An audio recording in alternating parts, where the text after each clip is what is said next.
Olá, irmãos, graça e paz. Meu nome é Lúcio, eu sou o marido da Raíssa, pai da Luísa e da Márcia. Com alegria venho compartilhar aqui com os irmãos essa palavra nesse domingo. Desde já eu peço desculpa aos irmãos por alguma falha aí na gravação. Não estou acostumado e preferiria justamente estar ao vivo, né? Mas nas nossas atuais circunstâncias, infelizmente não podemos. Tentei fazer da melhor forma aqui com uma iluminação, por isso que eu estou aqui no quarto das minhas filhas, né? E também está um pouco isolado aqui, mas se ouvirem algum barulho de criança aí é normal. Mas nesse tempo, irmão, de dificuldades, né, que vivemos, muitas vezes, embora não sejamos todos afetados da mesma maneira, certo é que esse tempo ele é diferente para todos nós, né? Eu creio que talvez nenhum de nós passou por algo como esse em sua vida, né?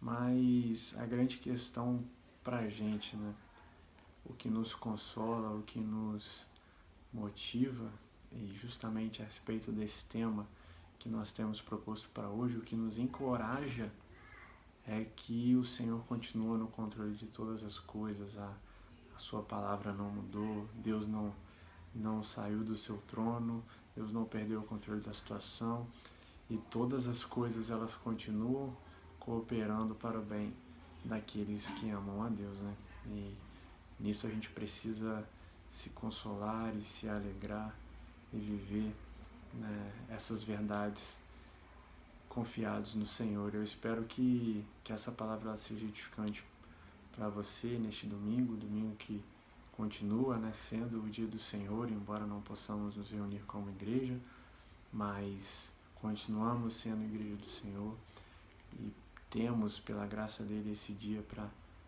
buscá-lo com mais intensidade, não que os outros dias não sejam o dia do Senhor, mas podemos nos alegrar nesse dia como igreja, o dia que o Senhor fez para nós. E eu espero realmente que esse vídeo possa acrescentar algo, possa ser edificante para a sua vida, para a sua alma, para o seu coração. Os puritanos eles diziam que o domingo é o dia de trabalho da alma, né? E que Deus nos dê a graça de sermos realmente disciplinados quanto a isso e buscarmos o Senhor com mais intensidade na nossa vida como um todo, né? E quando eu me peguei a respeito querendo falar a respeito desse tema, pensando a respeito dele, né, é muito difícil às vezes alguém que se pega também diversas vezes desencorajado, né, falar sobre encorajamento, mas a palavra justamente nos consola dessa forma, porque a obra ela não vem de nós, ela é do Senhor. Não, a palavra fala que Deus é nosso auxílio e escudo, é nossa força e escudo, né?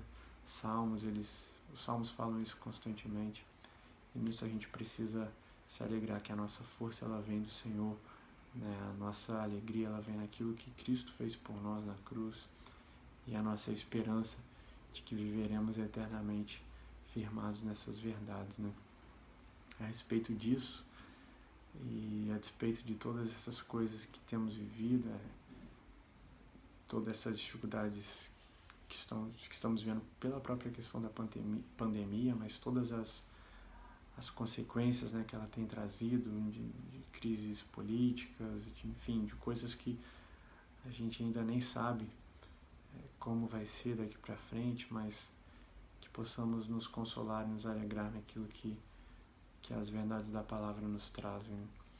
E justamente isso que eu queria compartilhar com os irmãos de forma breve, mas crendo que a palavra do Senhor ela fala conosco a respeito de 3 verdades sobre a palavra de Deus que eu creio que devemos ter em mente se quisermos, né, fazer a obra do Senhor com coragem, vivermos como diz em Filipenses 1:27, né, quando Paulo ele está falando ali à igreja de Filipos, ele fala: vocês devem viver acima de tudo de modo digno do Evangelho de Cristo, né?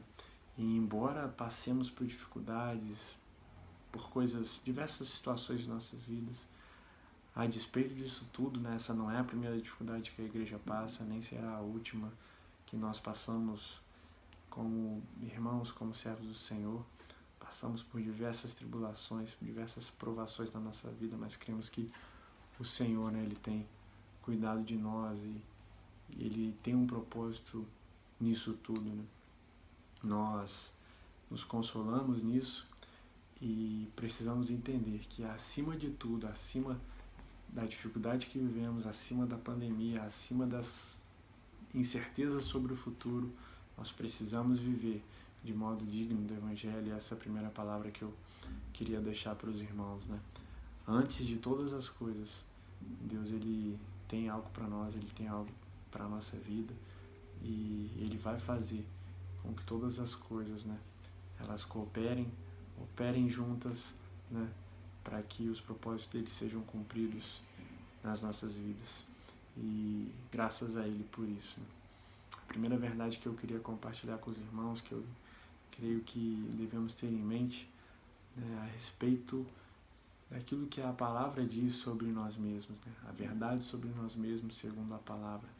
A gente vive um momento de crise em relação a isso, né? Hoje se fala muito até mesmo de identidade de gênero, né?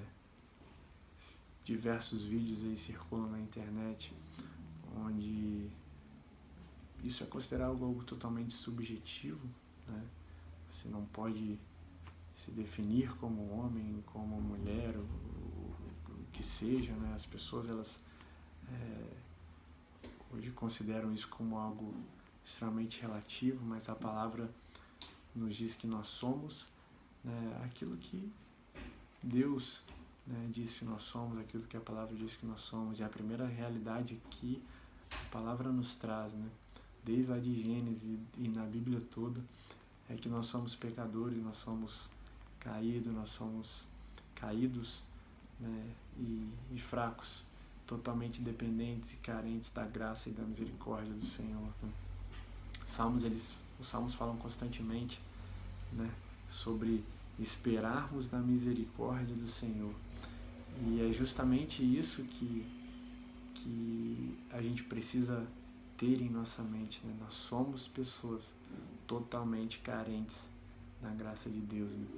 Cristo, quando ele vai pregar o seu sermão mais conhecido, né, o Sermão do Monte, ali tratado em Mateus 5, 6 e 7, antes dele começar a falar qualquer coisa, a primeira coisa que ele fala é: bem-aventurados são os humildes de espírito, né? Porque é ali, né, que o reino dos céus vai estar, porque deles é o reino dos céus, deles é o senhorio de Cristo, realmente o reino de Deus sendo vivido na vida deles, né? E a palavra ali usada nesse versículo, ela é uma palavra que significa mendigo, né? O pobre ali, ele não é o humilde ali, às vezes em outras traduções pobres, não trata de alguém assim, poxa, sou humilde, me considero uma pessoa humilde, não. A palavra ali é a mesma palavra para mendigo, alguém que estava mendigando nas ruas, né? E é justamente essa a nossa condição, a não ser que estejamos em Cristo, né? Dizem que pregar o Evangelho é como um mendigo dizendo a outro como ele encontrou pão, onde ele encontrou pão. E essa é justamente a nossa missão, né? E para cumprirmos essa missão, a primeira coisa que devemos ter em mente é quem nós somos diante de Deus. E nós somos pecadores destituídos da glória de Deus e carentes da Tua graça e da Tua misericórdia para que vivamos de forma digna do Evangelho, né? E essa é a primeira verdade que eu quero trazer para os irmãos, né? Que a gente nunca busque coragem em nós mesmos, né? Embora hoje tenha, até mesmo às vezes no meio evangélico que se diz cristão, né, aquela chamada teologia do coaching, né, que você tem que buscar o melhor de você mesmo enfim, desenvolver o seu próprio potencial, mas a palavra não nos diz isso, né? A palavra diz que se não for a misericórdia do Senhor, seremos consumidos, né? Se não for a graça de Deus, não há esperança para nós. E graças a Deus por isso que nós temos essa verdade para nos consolar e nos alegrar, né? A grande verdade é que a gente não deve esperar muito de nós mesmos, né? Mas devemos nos encorajar naquilo que Deus diz a respeito de nós. A respeito dessa verdade, eu gosto de um exemplo no filme Crônicas de Nárnia, onde no final do filme, né, aquele primeiro filme, o Aslan, que representa a Cristo, ele vai coroar ali os 3 guerreiros, né, o Pedro, a Lúcia e o Edmundo, e ele deixa o Edmundo por último, e você pensa, poxa, esse menino só deu problema no filme, né, nem sei pra que ele tá aí. Às vezes o nosso senso de justiça é bem assim, né, poxa, se não tivesse ele no filme, o filme seria perfeito. Mas esse menino, ele é justamente quem somos nós no filme, né? Quem seríamos nós se estivéssemos no filme. E quando ele é coroado pelo Aslan, né? Aslan diz para ele, Edmundo, o justo. Aí você pensa, poxa, como isso pode acontecer, né? Justamente porque aquele que não tinha pecado se fez pecado por nós, para que nele, né? Ou seja, em Cristo, nós fôssemos feitos justiça de Deus. É isso que a palavra nos diz, é nessa verdade que nós devemos nos alegrar e nos encorajar. A segunda verdade que eu quero trazer para os irmãos como encorajamento, para que nós tenhamos em mente e buscamos viver isso com intensidade, é que independente da pandemia, de isolamento social, o que seja, nós não conseguiremos viver de modo digno do Evangelho sozinhos. Nós não encontraremos coragem para viver aquilo que Deus quer de nós de forma digna, de forma verdadeira, pura, sincera, santa, sozinhos. Isso jamais vai acontecer. Deus não projetou tudo aquilo que Ele deseja para nós de forma que a gente consiga viver isso sozinho, né? E como que Ele fez isso, né? Ele nos deu a comunhão com os irmãos. Ele nos deu, lógico, primeiramente a comunhão com Ele, através da oração e da palavra, mas talvez algo que tem sido esquecido, negligenciado, e onde falta muito a nossa disciplina como igreja é para manter uma comunhão saudável com os irmãos, né? Não estou dizendo de coisas superficiais, não estou dizendo da comunhão que nós temos no culto público, de você ver e rever os irmãos e estarmos juntos congregando, louvando, enfim, não é isso.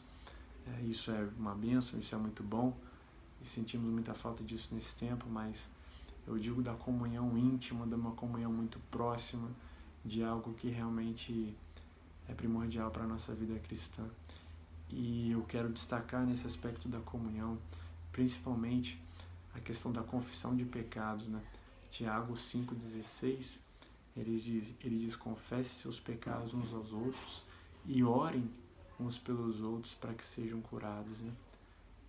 Quantas pessoas, né? Um questionamento que eu sempre me faço, para quantas pessoas a gente pode chegar e falar, meu irmão, eu tenho orado por você, cara, constantemente.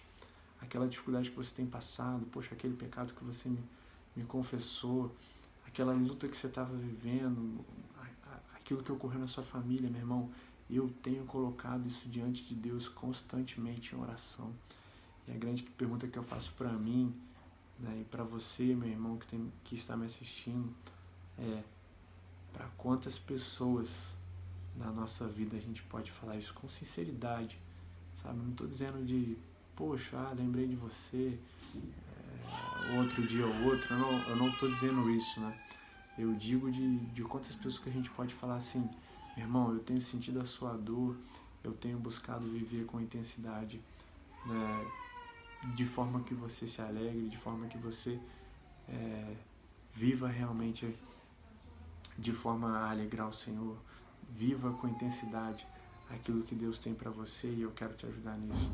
E eu sempre me pergunto nisso, porque é uma das coisas que mais marca a nossa frieza, a nossa apatia espiritual, é a indiferença com os nossos irmãos, é a indiferença com o nosso próprio pecado, é a indiferença com a questão da confissão do nosso pecado, né? Muitas vezes a gente tem aquela atitude que não vem da palavra, que não vem de Deus, é uma mentira do diabo, né? De você pensar, não, eu pequei aqui, tudo bem, mas Deus perdoa, né?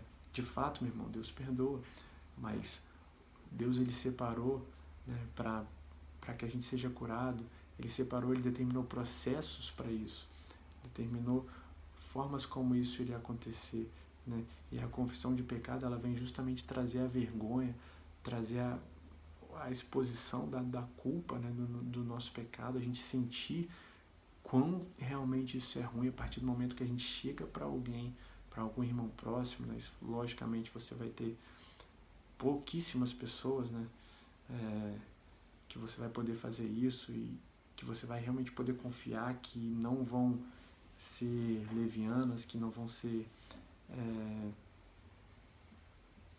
que não darão importância, né, para aquilo que você fez de errado, né?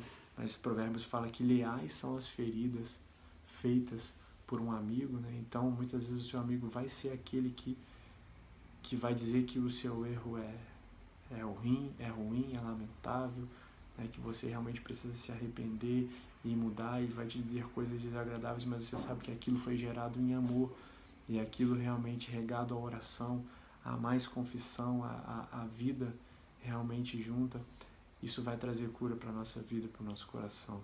Isso vai nos mostrar que realmente é impossível, né, a gente ser cristão, a gente viver a vida que o Senhor separou para nós sozinhos, né?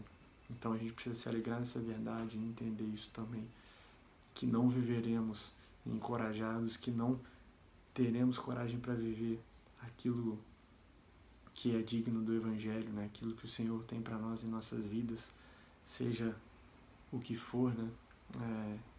E independente também da circunstância, a gente nunca vai ter coragem para viver isso, se não dependermos realmente uns dos outros, como igreja, como irmãos.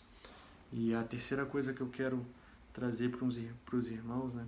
Que é, a gente somente vai encontrar coragem verdadeira se nós olharmos para Cristo, né? Se a gente olhar para nós mesmos, como eu falei primeiro, até mesmo se a gente confiar no outro demasiadamente, ou então se a gente esperar que é dali que vai vir a nossa esperança, na verdade não, né? A palavra ela fala que se não for olhando para Cristo, né, a gente não vai conseguir vencer. Se não for olhando para Cristo, a gente não vai conseguir viver. Um exemplo que me marca muito a respeito disso é quando Jesus ele vai pregar para Nicodemos, né? E talvez seja o versículo mais conhecido da Bíblia, né?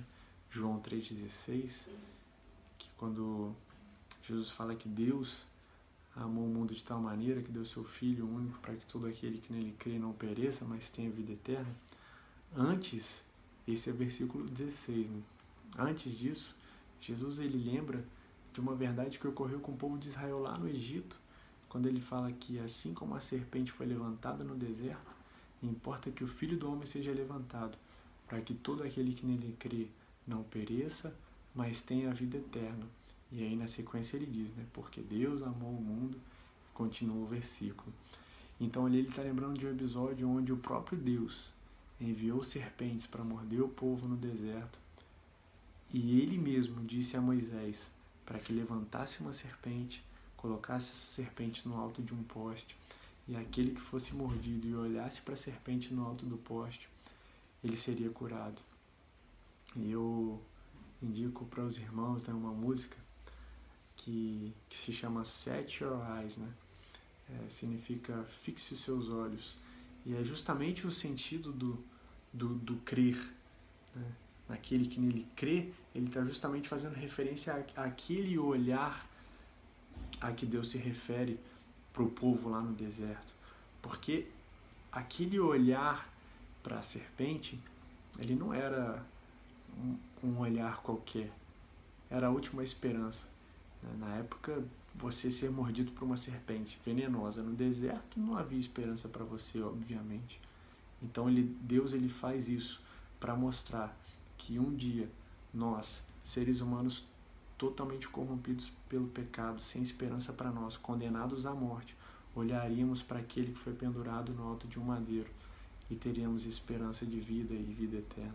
Era justamente que Deus queria fazer isso séculos e séculos atrás com o povo lá no deserto, apontar para Cristo, apontar para a esperança que teríamos nele para a vida eterna. E que verdade gloriosa, que alegria, que coragem que isso nos dá para continuar vivendo. Né? Eu quero ler, né, já caminhando para o final com os irmãos, um texto que me encoraja muito a respeito dessa última verdade, que está em Hebreus 12. Ele fala, né, portanto, visto que estamos a nos rodear de tão grande nuvem de testemunhas, desembaraçando-nos de todo o peso do pecado que tenazmente nos assedia, corramos com perseverança a carreira que nos está proposta, olhando firmemente para Jesus, o autor e consumador da nossa fé, o qual, em troca da alegria que estava proposta, suportou a cruz, não fazendo caso da ignomínia, e está assentado à destra do trono de Deus. Justamente esse texto ele nos mostra, né, que a gente vai encontrar coragem, né? A gente, na sequência ali do texto ele fala para que não vos fatigueis, para que vocês não fiquem desanimados, né? E eu trago isso para nós, para que estejamos encorajados, e a gente só vai conseguir isso se olharmos para Cristo, né? Se olharmos para aquilo que nós temos nele verdadeiramente, que são os tesouros eternos, que são a obra dele consumada na cruz, que é algo que ninguém pode tirar de nós, que é algo que nós precisamos nos apegar para a eternidade e para vivermos essa vida enquanto estamos aqui nesse mundo, de forma digna do Evangelho, né? Que a gente não se esqueça disso, que a gente não perca isso de vista, e eu espero de coração, né, que isso realmente possa edificar os irmãos, assim como edifica a mim. Né? Muitas vezes eu me pego desanimado e abatido e sem vontade de fazer aquilo, né, que nós devemos fazer.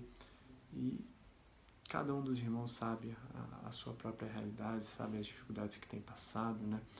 É engraçado que para aquilo que é espiritual, né, para aquilo que Deus realmente nos chama a fazer, são as nossas maiores dificuldades. Né?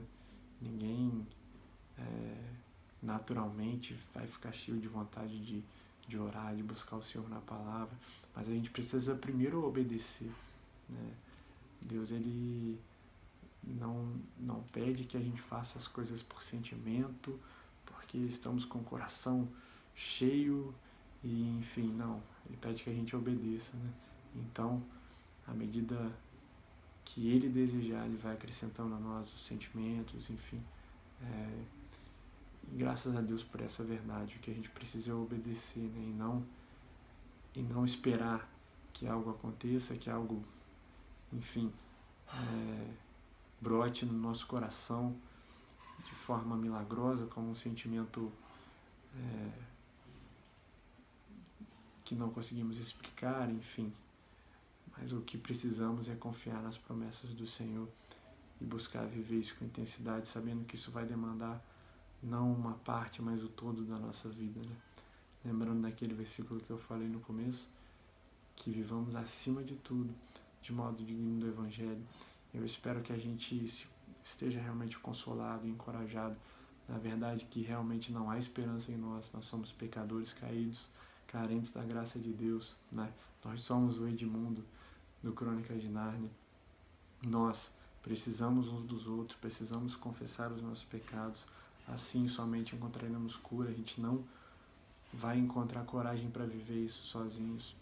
E o que nós precisamos finalmente é em tudo olhar para Cristo, né? Pois Ele é o autor e Ele é o consumador da nossa fé. Que Deus nos console, nos alegre com essas verdades. Por fim, eu quero indicar aos irmãos, né, nesse período de pandemia, eu creio que talvez a maioria de nós esteja com a agenda mais confortável, né, digamos assim. Eu quero indicar 2 livros que sempre me encorajam muito. Um é esse aqui, ó, Um Guia Seguro para o Céu, do Joseph Alleine. Esse livro ele foi escrito em 1670. Ele fala justamente sobre a conversão, sobre a obra de Cristo, sobre o pecado. Enfim, são verdades que vão trazer sempre, em todas as ocasiões da nossa vida. Esse é um livro para ler e reler, vão nos encorajar muito, né? Os irmãos certamente conhecem o pastor batista chamado Charles Spurgeon, né? Esse aqui era o livro que ele usava, era o livro de cabeceira nele, né? Ele constantemente estava lendo esse livro. E um outro livro que eu quero deixar também para os irmãos é esse livro aqui, ó, Cristianismo Autêntico. Ele é do Dr. Martin Lloyd-Jones, e ele é uma exposição muito encorajadora. Estava lendo algumas partes dele esses dias. Eu gosto sempre de estar voltando nessa leitura, porque ele fala justamente sobre o início da igreja, como a igreja começou, quais foram as suas dificuldades e como era a igreja no início, né? São 22 sermões que ele pregou, estão aqui escritos, sobre Atos 1, 2 e 3. E eu creio que isso vai encorajar muito os irmãos também, né? A gente vê como que a igreja começou e encontrarmos nisso coragem para continuar a obra que nós temos a fazer como povo do Senhor aqui na terra. Por fim, eu quero orar agradecendo aos irmãos por essa oportunidade. Senhor, te agradecemos, Pai, por esse momento. Peço ao Senhor que confirme essa palavra no nosso coração. Nos deixe, Deus, longe de uma vida hipócrita, de uma vida que não é verdade, Pai, mas que possamos nos consolar nas verdades que a Tua palavra nos diz a respeito de nós mesmos, a respeito da vida cristã, Deus, a respeito da única esperança que nós temos, que é em Cristo Jesus, nosso Senhor e Salvador. Pai, nos abençoe como igreja, nos abençoe como povo do Senhor, hoje, Deus, e até o dia que nos encontraremos contigo eternamente. Em nome de Jesus, Pai, fica conosco. Nós dependemos, precisamos do Senhor. Amém. Amém, meus irmãos. Que Deus os abençoe. Um grande abraço. Tchau, tchau.